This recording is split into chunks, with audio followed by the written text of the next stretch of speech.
এজন্য বিশ্বনবী বলতেন সালাসু দাওয়াতিন মুস্তাজাবা, তিনটা দোয়া আল্লাহ কবুল ফিরিয়ে দেন না। এক নম্বরে হচ্ছে দাওয়াতুল মুসাফির, সফর অবস্থায় দোয়া করলে কবুল করে কে? দুই নম্বরে দাওয়াতুল মাজলুম, অত্যাচারিত ব্যক্তির দোয়া কবুল করে কে? তিন নম্বরে দাওয়াতুল ওয়ালিদাইনি লিওয়ালাদিহি, মা বাবা যখন হাত তুলে ছেলে মেয়েদের জন্য আল্লাহর কাছে দোয়া করে, ওই দোয়াটাও কবুল করে কে? মাজারে মশারি দিবেন, লাল শালু দিবেন, আগরবাতি, মোমবাতি, কোন মানত? মাজারে মানত করা যায় না। ইন্নী নাযারতু লিররহমানি সাওমা, মানত করতে হয় রহমানের নামে, মানত হবে একজনের নামে। চিল্লায় বলেন তিনি কে? এজন্য মাজারে কিছু দেয়া যাবে না। এই ভণ্ডামি গোটা বাংলাদেশ ব্যাপী, আমরা বলে যাচ্ছি যতটুকু শুধরানোর শুধরাবে। হেদায়েত দেওয়ার মালিক একজন, চিল্লায় বলেন তিনি কে? অনেক পীর আছে এরকম ভণ্ড পীর, সারা বছরে নাকি একবারও গোসল করেন, 365 দিনে ওর গোসলের রুটিন একদিন, আর ওই একদিনের গোসলের পানি মুরিদরা সব খাইয়া শেষ করে ফেলায়। নাউজুবিল্লাহ কইবেন না? নামাজ কালাম পড়ে না, ইবলিশ শয়তানের নানা, ধর্মের একখান খুঁটি ধইরা কয়দিন করবা হয়রানি। ভণ্ডামি ভণ্ডামি ভণ্ডামি, ছাইড়া দে ভণ্ডামি। দোদেল বান্দা কালমা চোরে, না পায় শ্মশান না পায় ঘর, দিন থাকিতে আয়রে পথে ছাইড়া দে ভণ্ডামি। ভণ্ডামি ভণ্ডামি ভণ্ডামি, ছাইড়া দে ভণ্ডামি। চিল্লায় বলেন ঠিক কিনা? এগুলোর সাথে আমাদের কোনো সম্পর্ক নাই। ইসলাম হচ্ছে সহজ। আদ-দীনু ইউসরুন লা উসরা ফি, আদ-দীনু ইউসর, দিন সহজ। এতজনের কাছে যাওয়া লাগবে না, আপনি ওই জেলায় যে ওই মাজারে মানত করা লাগবে না, আপনার সিলেটে যাওয়া লাগবে না, আপনার খানজানাইয়ের কাছে যাওয়া লাগবে না, আপনার কোথাও যাওয়া লাগবে না। আপনি বাড়ির পাশের মসজিদে পড়ে সেজদা দেন, মুহূর্তে দোয়া কবুল করে নিবে কে? রব্বুল আলামিন বলে, গোলাম আমারে ডাকস না কেন? তোর ডাকে সাড়া দেওয়ার জন্য আমি 24 আওয়ার্স রেডি। দুনিয়ার বুকে কোনো বিষয় নিয়ে যদি আমরা বারবার যাই, দুনিয়াতে লোকজন রেগে যায়, ঠিক কিনা? আমি ওনার কাছে গেলাম, ভাই আজকে একটা বিপদে পড়ছি, 500 টাকা দেন, দিয়ে দিল। এরপরের দিন আবার গেলাম, দিল। পরশু দিল, তরশু গেলে শেষা দিয়ে দিবেন, মাইট দিয়েছি, ঠিক কিনা?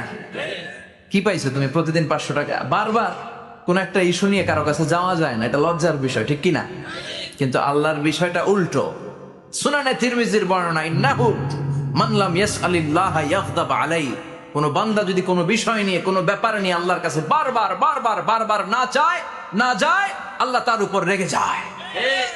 এজন্য আল্লাহর কাছে বারবার চাওয়ার দরকার আছে না নাই? বিশ্বনবী বললেন, আল্লাহ ঘোষণা দেন, ফাইন যাকারানি ফি নাফসি যাকারতুহু ফি নাফসি, আমার বান্দা যদি একা একা আমার জিকির করে, আমি আমার বান্দাকে একা একা স্মরণ করি।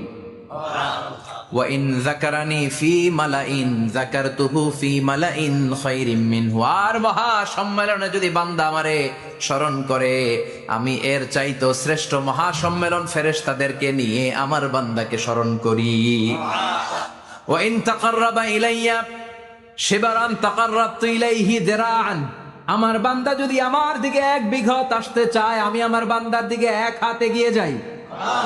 আমার বান্দা যদি আমার দিকে 1 হাত আসতে চায়, আমি আমার বান্দার দিকে 2 হাত চলে যাই। ওয়া ইন আতানি ইয়ামশি আতাইতুহু হারওয়ালা, আর আমার বান্দা যদি আমার কাছে হেঁটে হেঁটে আসতে চায়, আমি আমার গোলামের দিকে দৌড়ে দৌড়ে যাই। ওই আল্লাহরে ভুলে গিয়ে আমরা মাজারে যে সেজদা দেই, কপাল পোড়া। আছে না নাই? সাইয়েদনা আলীকে মদিনায় বিশ্বনবী পাঠালেন আর বললেন, যত উঁচু মাজার দেখো ভেঙে মাটির সাথে গুড়িয়ে দাও। কবরস্থান উঁচু হবে না, কবর হবে সমান। এটাকে সেফটি দেওয়ার জন্য, সিকিউরিটি দেওয়ার জন্য আপনি চারদিকে সিম্পল বেড়া বা দেয়াল দিতে পারেন, যাতে গরু ছাগল যে এই কবরের অসম্মান না করে। আমরা আশরাফুল মাখলুকাত, আমরা বেঁচে থাকলেও যেমনি সম্মান আছে আমাদের, মরে গেলেও সম্মান আছে না নাই? আপনার মনের জ্বালা যন্ত্রণা পূরণ করে দিতে পারে কে? এটার নাম তাওহীদ, এক আল্লাহ কেন্দ্রিক হওয়া, আল্লাহ সেন্টার্ড। আমাদের সবকিছু হবে আল্লাহ কেন্দ্রিক। বিপদে আপদে যে কোনো পরিস্থিতিতে সবার আগে কার কাছে যাব? এটার নাম তাওহীদ, এটার নাম তাওহীদেরই মুর্শিদ আমার মুহাম্মাদের নাম বলো, মোহাম্মদের নাম। আল্লাহর নাম জপলে বুঝতে পারি আল্লাহরই কালাম, বলো মোহাম্মদের নাম। ওই নামেরই রশি ধরে যায় আল্লাহর পথে, ওই নামেরই ভেলায় চড়ে ভাসি নূরের স্রোতে, ওই নামের বাতি জেলে দেখি আরশের মোকাম, বলো মোহাম্মদের নাম। সবাই পড়েন। তাওহীদেরই মুর্শিদ আমার মোহাম্মদের নাম, বলো মোহাম্মদের নাম। আল্লাহর নাম জপলে বুঝতে পারি আল্লাহরই কালাম, বলো মোহাম্মদের নাম। চিল্লায় পড়েন আমিন। সব সময় বিপদে আপদে কার কাছে যাবেন? আপনার বিপদ দূর করতে পারে কে? আপনারে অসুস্থ থেকে সুস্থ বানিয়ে দিতে পারে কে? মনের জ্বালা যন্ত্রণা মিটাতে পারে কে? আল্লাহ ছাড়া কেউ পারবে? কোন মুফাসসিরে কোরআন আপনারে বাঁচাতে পারবে? কোন আল্লাহর ওলি বাঁচাতে পারবে? এমনকি আল্লাহর কোন পয়গাম্বার, কোন নবী আপনার কিচ্ছু করতে পারে? করতে পারে একজন, তিনি কে? আমরা যেন সব সময় সে আল্লাহর জিকির করি। আল্লাহ তুমি তৌফিক